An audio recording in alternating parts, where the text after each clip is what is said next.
They told Michael his son had vanished. Just gone. 1 minute at a baseball game. The next minute, every parent's worst nightmare unfolding under stadium lights. No witnesses, no signs of struggle, just an empty seat and a popcorn bucket still warm. For 8 years, Michael replayed that day. The way Ben grinned as he ran toward the dugout. The way he waved, promising, "I'll be right back, Dad." But he never came back. Not that night. Not ever.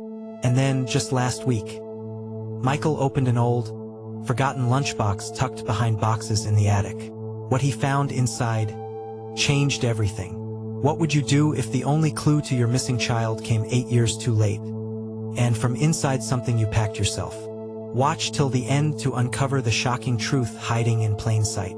Don't forget to like, share, and subscribe if you believe every story deserves to be heard.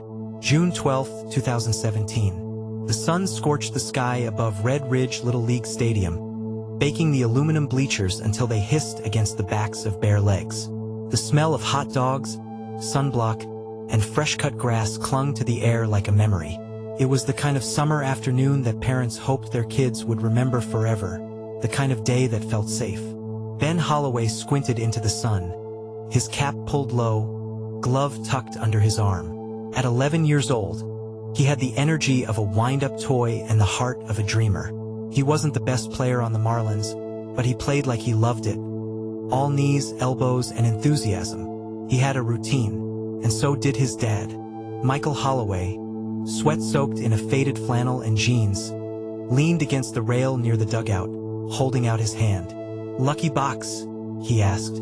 Ben grinned and handed over the dented Spiderman lunchbox, the one he'd insisted on using since kindergarten. The latches barely held anymore, and the stickers were peeling, but Ben swore it brought him good luck on game days. "Keep it safe, Dad," he said with a mock-serious nod. "That's your job." Michael saluted. "Yes, sir." They both laughed. Despite the heat, Michael's eyes stayed locked on his son as Ben jogged into the dugout. He never looked away for long. These weekends, these games were sacred. Michael had fought hard for joint custody after the divorce. Seeing Ben only on weekends felt like a punishment for something he didn't do. But when they were together, he tried to make every moment count. Ben's mother, Rachel, had stayed back in the city. She said she had errands, work, or maybe she just didn't want to see Michael. It had been tense between them lately. Michael didn't push. He was just happy to have Ben for the day. The game began at 3:15 p.m. Ben played shortstop.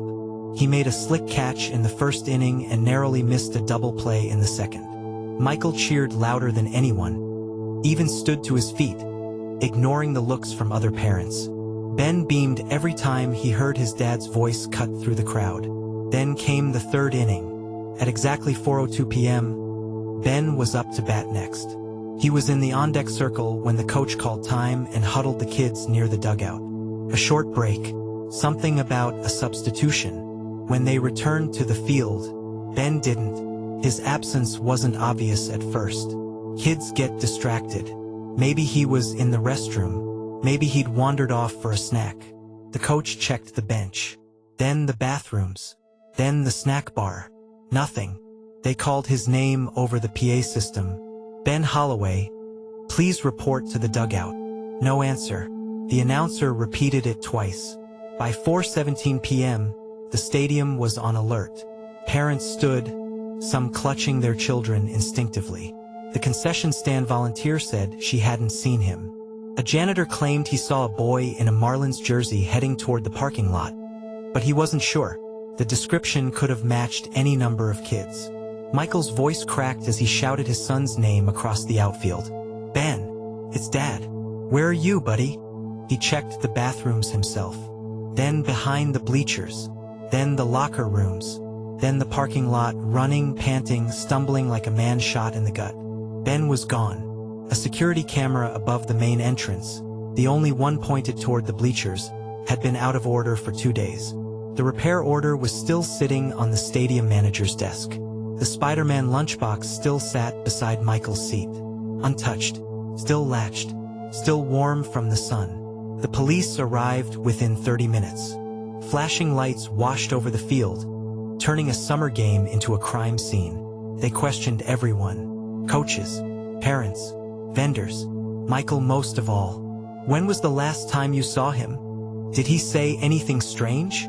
Did you and Rachel have any custody disputes recently? Michael answered everything. He paced. He shouted. He cried. He watched as they cordoned off the area and checked trash cans, bushes, utility closets. The sun dipped lower. Shadows stretched long across the infield. Rachel arrived sometime after 6 p.m., makeup streaked with tears. She screamed at Michael, accused him of negligence, grabbed the lunchbox with trembling hands. "This was your one job," she yelled. He didn't respond.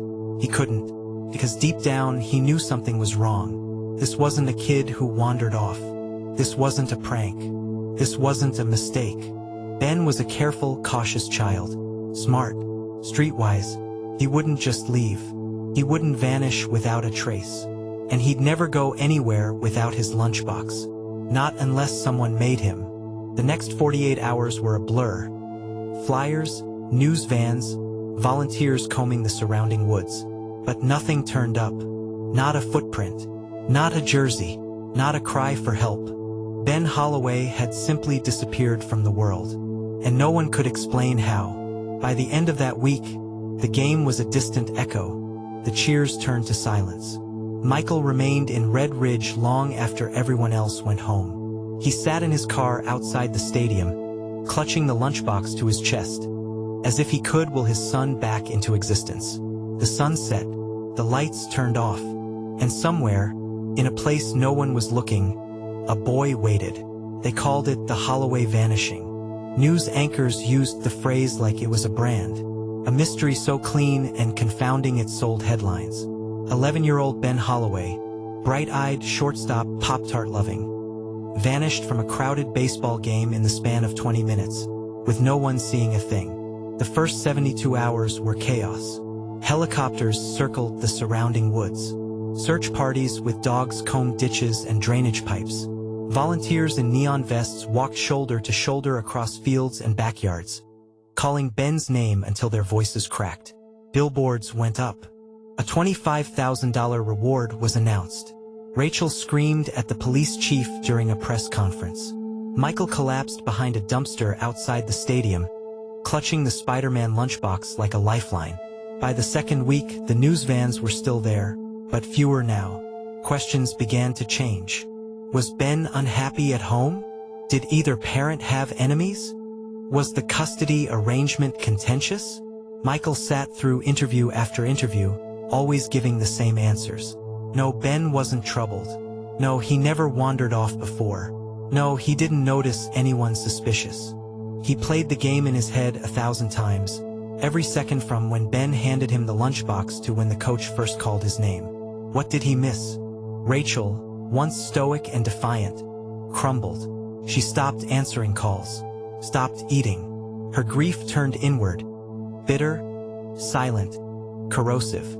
She lashed out at the police, at her sister, at Michael most of all. "You were there," she once screamed, "and he still disappeared." Michael moved out of their shared house 6 months later. He rented a small place across town. Quiet street, fewer memories. He packed his things in 2 trips. Clothes, tools, some books, and the lunchbox. It had been on the floor of his closet for months, wedged between a duffel bag and a pair of unworn boots. He couldn't explain why he took it. He just did. Tossed it into a cardboard box marked miscellaneous, and shoved it in the attic of the new place. He didn't look at it again for 8 years. The search changed shape over time. From urgency to procedure, from rescue to recovery. The tips slowed to a trickle, then dried up completely. Ben's face, once on national broadcasts, faded into missing persons databases. His school photos aged on flyers even as he didn't. Michael hated those digitally aged posters. The ones that guessed what Ben might look like at 13, then 15, then 17. They were always wrong. The eyes weren't right. The smile was off. Michael knew because in his dreams, Ben never aged. He always saw the same 11-year-old, swinging a bat, grinning from ear to ear, yelling, "Keep it safe, Dad." By year 3, Rachel had moved to Arizona. New life, new marriage, a daughter. She still sent Michael an email on Ben's birthday. Just a sentence or two, never signed with love. By year 5, the house Michael had once bought with pride had turned into little more than a box with a bed. The lawn went brown, mail piled up. He quit coaching, quit dating, quit pretending he had a future. Ben had been his future. He worked longer hours now, construction contracts that kept him busy, exhausted, and numb. His coworkers knew not to ask questions. His therapist had stopped calling. People stopped asking about Ben too, as if forgetting was a form of healing. Michael never forgot. He kept one room in his house untouched, Ben's room, recreated from memory, the same twin bedspread with planets, posters of baseball legends. His telescope is in the corner. No dust, no cobwebs. Michael cleaned it weekly, just in case. Then came June 12, 2025, the 8th anniversary. Michael didn't want to mark it. He never did. But something about this year, this unbearable milestone, made him climb into the attic. He didn't know what he was looking for. Maybe old photos, maybe pain, maybe an excuse. Instead, he found the lunchbox. It was in the same box he'd packed hastily 8 years before. The Spiderman sticker had curled. The latches had rusted. But it was still intact. Still warm from the attic heat. He stared at it for a long time. His hand hovered over the latch. He hadn't opened it since that day. Not once. Why hadn't he? What was he afraid of? With trembling fingers, Michael unlatched the top. First, it seemed empty. A hollow shell of nostalgia. But then something shifted. A small folded piece of paper, tucked inside the lining, so tight it had almost fused with the plastic. He pulled it out, unfolded it carefully. It wasn't Ben's handwriting. In black ink, jagged and rushed, were just 3 words, "Find the blue." Michael's stomach dropped. His pulse roared in his ears. What did that mean? The lunchbox had been with him the entire time. He'd sat with it at the game. He'd moved it from house to house. He'd grieved over it. And now, after 8 years, it has whispered back. The world slowed. Outside, the wind picked up, rustling the trees. A distant dog barked. Somewhere, a lawnmower started. But in Michael's attic, time stood still. He read the note again. Find the blue. Was it a clue? A cruel prank? Something Ben had left? Or worse, someone else? He rushed downstairs, spread the note on the kitchen table, snapped a photo, and zoomed in on the ink, the folds, the smudges. He even sniffed it, hoping for a scent, a memory, anything. Questions stormed his mind. Had this note been inside for 8 years? Was it from the day Ben disappeared? Was someone trying to communicate? After all this time, he tore open the lunchbox's lining, looking for more. Nothing. But that single note had cracked something open in him. The grief gave way to adrenaline, purpose, determination. Michael didn't know what the blue meant. Not yet. But he was finally ready to find out. What do you think "find the blue" means? Was Ben trying to leave a clue? Or is someone playing a game after all these years? Stay tuned to continue on this journey with us. You won't believe what Michael uncovers next. It started with the storm. Michael Holloway had never liked storms. Not since Ben disappeared. Thunder reminded him too much of sirens. On the way, people ran in all directions, pretending they were helping. The chaos that followed Ben's disappearance had sounded just like this. Rain hammering windows, voices shouting over static radios, the hum of helicopters overhead. This time it was just rain, but a heavy one, relentless. By midnight, water had begun dripping through the ceiling in his bedroom, collecting into dark stains above the closet. Cursing under his breath, Michael grabbed a flashlight and headed up into the attic, barefoot, in boxers and a flannel shirt. The attic door groaned as he pulled it down. It hadn't been opened in years. The flashlight beam caught cobwebs first, then boxes stacked like tombstones in the shadows. A wave of must and insulation dust hit him as he climbed. He wasn't sure what he was looking for, Maybe a bucket, maybe a tarp, anything to stop the dripping. And then he saw it. In the corner, half hidden behind an old winter coat and a cracked lamp. The lunchbox. Red and blue, with Spider-Man's grinning face, dulled by layers of dust. Michael froze. He hadn't seen it since the day Ben disappeared. He thought he'd packed it away, or maybe left it behind during one of the moves. But here it was, just sitting there, like it had been waiting for him. He stepped closer, barely breathing. The storm roared above him, but inside the attic, it was quiet, reverent. Kneeling, Michael brushed off the dust. His hands trembled. Something heavy settled in his chest, the kind of weight that always came with memories. He remembered Ben's laugh, the way his hair stuck out under his baseball cap, the way he'd said, "Keep it safe, Dad," like he was entrusting him with a piece of the universe. And Michael had failed. Still, something compelled him to open it. The latch creaked as he lifted it. Inside, the past was perfectly preserved in rot and rust. There was the sandwich he'd packed that morning 8 years ago. Now a horrifying, shriveled husk of black-green mold, sealed in plastic that looked like it belonged in a museum exhibit. Next to it was Ben's tiny telescope keychain, the one he used to clip to his belt loop and pretend he was a space explorer. Michael smiled faintly, then winced. And then he saw it. A note, folded cleanly. The paper looked untouched. No mold, no water damage, no sign of age. It sat atop the keychain, centered, as if placed with care. Michael's breath caught in his throat. On the front, in pen, "Dad." His fingers shook as he opened it.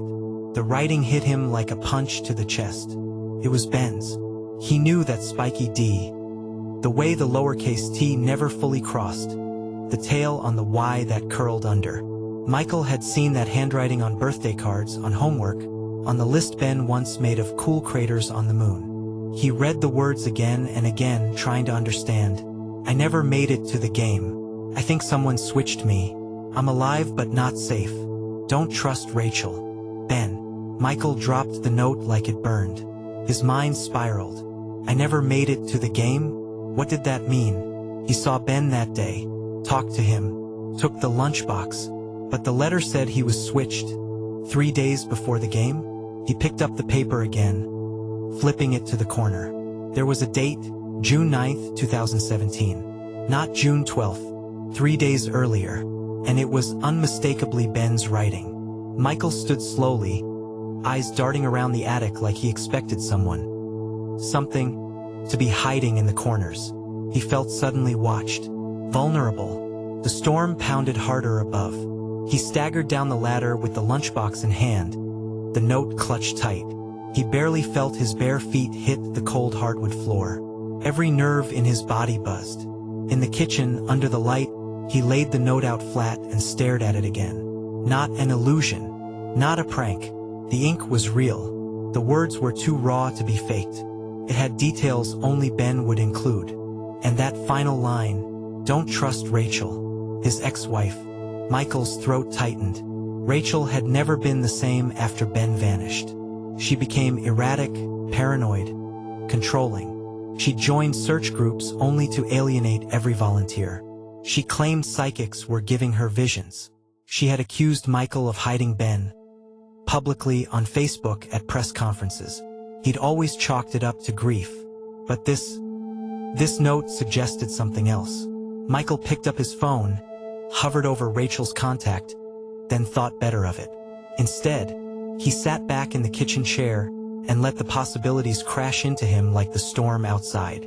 What if Ben had been switched? What if the boy at the ball field hadn't been Ben at all?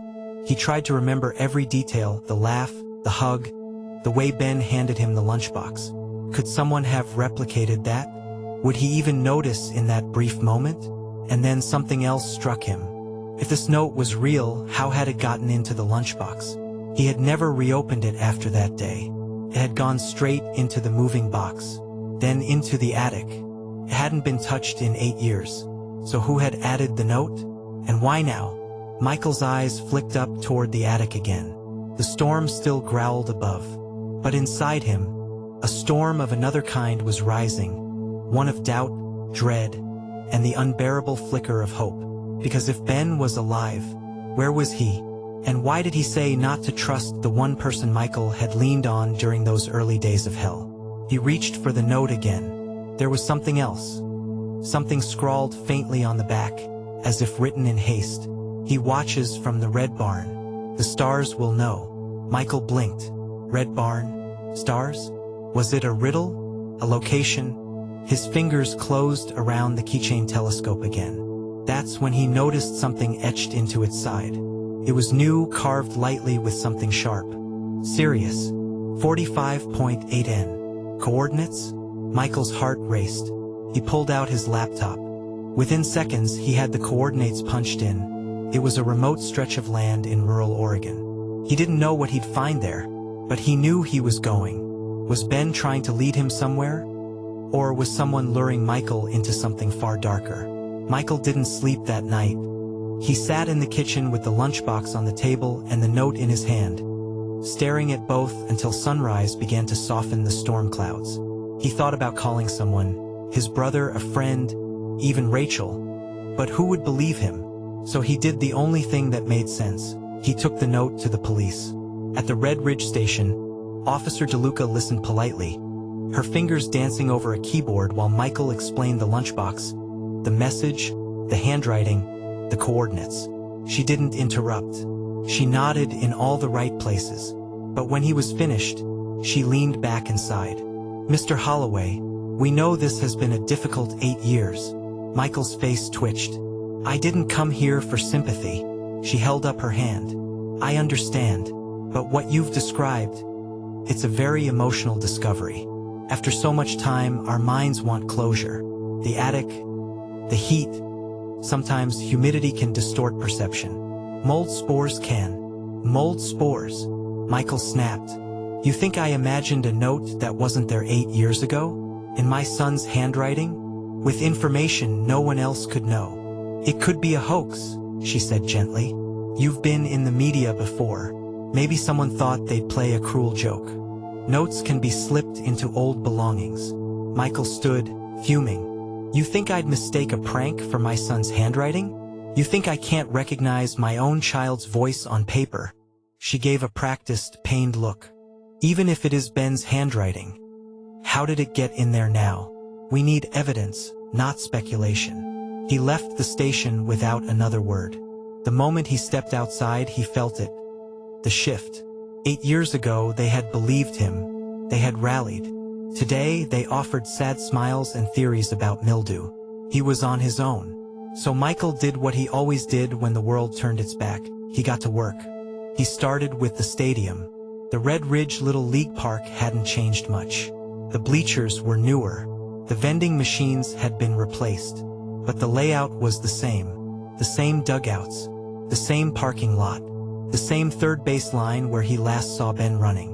Michael stood near the concession stand and tried to remember that day in precise detail. The sun had been bright. The announcer's voice echoed over the loudspeakers. Ben had jogged toward the dugout, tossing his glove to a teammate, then gone. He knew the stadium had one security camera mounted behind the concession building. It had been broken, they said, but maybe someone somewhere had archived old tapes. He drove to the stadium's admin office and asked. To his surprise, a maintenance worker named Jorge remembered him. The Holloway case, Jorge said, pulling down a dusty file box labeled 2017 Field Events. Yeah, I got something. An hour later, Michael was in a back room watching grainy footage on an old desktop monitor. The camera angle was awful, more sky than field, but it captured part of the parking lot and a stretch of grass along the left side of the stadium. He watched the June 12th file in silence. There was Ben, glove in hand, running toward the dugout at 2:16 p.m. Then, static. The tape was cut out. Michael leaned forward. When the screen resumed, the timestamp read 2:26 p.m. 9 minutes. Gone. The exact window when Ben vanished. His stomach sank. Why had that section failed?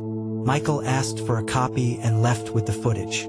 That night, he played it again and again. It was maddening. The missing minutes held the answer, and they were lost to time. Or so he thought.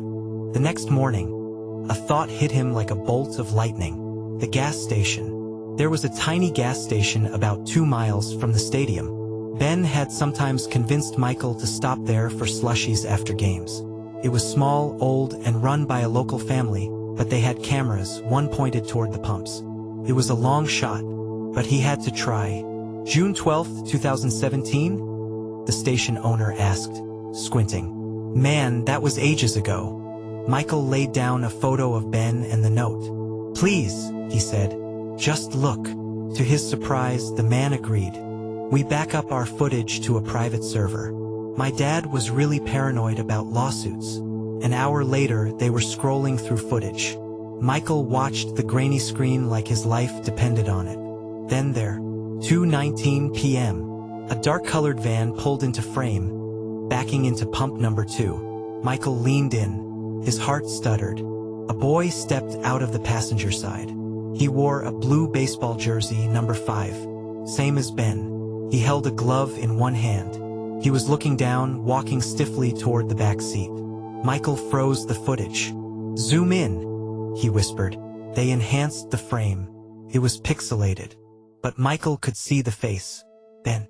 Same eyes. Same frame. Same cleft in his chin. And then another figure. The driver stepped out to pump gas. Tall, slender, pulled up hair in a ponytail, wore sunglasses. Michael's blood went cold. Rachel, Ben's mother. The room spun around him. He sank into a chair, the footage still playing on loop. Ben stepped out. Rachel pumping gas. The van pulled away. Why had she never said anything? Why had no one ever connected her to this? Michael's mind flashed to the note. I never made it to the game. I think someone switched me.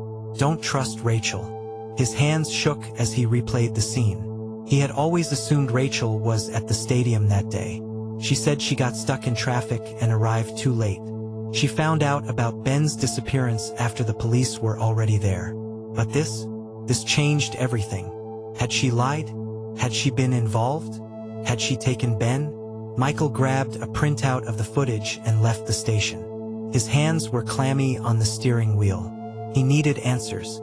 He needed to confront her. But something stopped him. If Rachel was involved, if she'd hidden something for 8 years, she might be dangerous. Worse, she might not be alone. Michael took the note, the coordinates, and the photo of the gas station footage and spread them out on his kitchen table. He was closer to the truth than ever before, and terrified of what he might uncover. Because if Rachel had been, why had she told the world he was gone? Michael knew what he had to do next. Go to the coordinates. But as he packed a bag and got into his truck, he didn't realize someone was already watching him from across the street. For weeks, Michael heard nothing. No calls, no leads, no media coverage. Even the online post of the gas station footage barely moved the needle. A few clicks, a few trolls, then silence. He checked his inbox obsessively. Scanned forums for any sign of someone recognizing Ben or Rachel. His own posts got flagged for emotional exploitation. He felt like he was screaming into a canyon with no echo. The police had officially closed the case again, citing insufficient actionable evidence. Michael stood in front of the precinct with a printed copy of the footage, holding it like a protest sign, until someone threatened to have him removed. The phrase haunted him. Could be a hoax. He started losing sleep, losing weight. He walked the attic steps twice a day just to hold the note, to remind himself it was real. Ben's handwriting, Ben's voice, somehow folded into paper. But in the middle of that quiet came something stranger than all of it. A letter, no return address, no stamp, just slipped into his mailbox one morning like any other. Inside was a single sheet of notebook paper, centered, typed, "You're not wrong, but you're not ready for the truth. She's not working alone. A friend." Michael read it 3 times, then flipped the envelope. Written in pencil, barely visible under the flap. Iowa. Look closer. He stared at it for a long time, then slowly lowered himself onto the steps. His hands were shaking, and not from the cold. He didn't know what was more disturbing, that someone was watching him, or that someone else knew something. But he knew one thing. this wasn't over. And neither was Ben's story. Not by a long shot. To be continued.